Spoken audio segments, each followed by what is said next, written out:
Berarti BCA sudah tidak aman ya. Dan sebagai nasabah saya merasa tidak aman. Setelah ini saya transformasi BCA. Teman-teman, hari ini kita akan bahas kasus yang saat ini sedang heboh, yaitu kasus Bank BCA yang membuka data mutasi rekening Nikita Mirzani. Diketahui Nikita Mirzani telah menjalani sidang kasus dugaan pemerasan dan TPPU. Dalam sidang tersebut, Nikita mempertanyakan pihak yang menggugatnya, yaitu Reza Gladys, karena bisa mengakses rekening koran miliknya di Bank BCA. Nikita menilai pihak bank tidaklah memberitahu lebih dulu pembukaan mutasi rekening tersebut, padahal ia merupakan nasabah prioritas. Kasus ini sangat berdampak hingga dikabarkan saham BCA sempat anjlok akibat isu pembukaan mutasi data rekening Nikita oleh Bank BCA. Jadi, teman-teman, bahwa langkah membuka rekening milik seseorang untuk kepentingan hukum bukanlah tindakan yang melanggar aturan, melainkan sudah sesuai dengan undang-undang.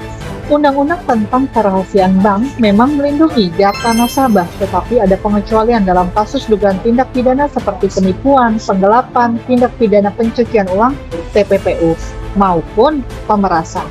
Dalam kondisi tersebut, bank justru wajib membuka data rekening untuk kepentingan hukum pro justitias.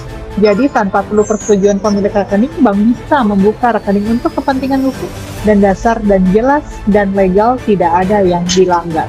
Pasal 72 ayat 1 Undang-Undang Nomor 8 Tahun 2010 tentang TPPU menjadi dasar bagi aparat penegak hukum untuk meminta informasi terkait rekening nasabah kepada bank dalam mengusut kasus tindak pidana.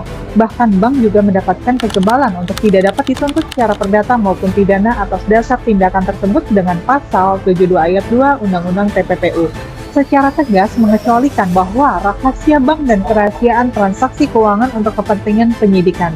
Maka dari itu, tindakan bank sebagai penyedia jasa keuangan harus sejalan dengan pasal 44 ayat 2 untuk segera menindaklanjuti permintaan PPATK. Dalam kasus Nikita, prinsip kerahasiaan bank harus dikesampingkan demi kepentingan penegak hukum. Kerahasiaan data tidak bersifat mutlak. Demi kepentingan peradilan, data rekening dapat dibuka dan dijadikan alat bukti di persidangan. Kitab Undang-Undang Hukum Acara Pidana KUHP memberikan landasan bagi penerapan asas kebenaran material. Pasal 183 KUHP menyebutkan bahwa hakim tidak boleh menjatuhkan pidana kepada seseorang kecuali jika ada dua alat bukti yang sah dan hakim memperoleh keyakinan bahwa tindak pidana benar-benar terjadi dan terdakwa bersalah. Kebenaran material dalam asas pembuktian pidana adalah asas yang menghendaki hakim dalam memeriksa perkara pidana untuk mencari dan menentukan kebenaran yang sesungguhnya terjadi, kebenaran yang hakiki terkait tindak pidana yang didakwakan.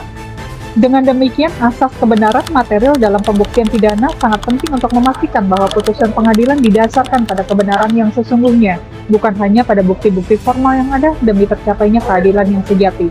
Bagi kamu yang memiliki perkara pidana hukum, bisa konsultasikan dengan kami atau tulis pengalaman kamu di kolom komentar.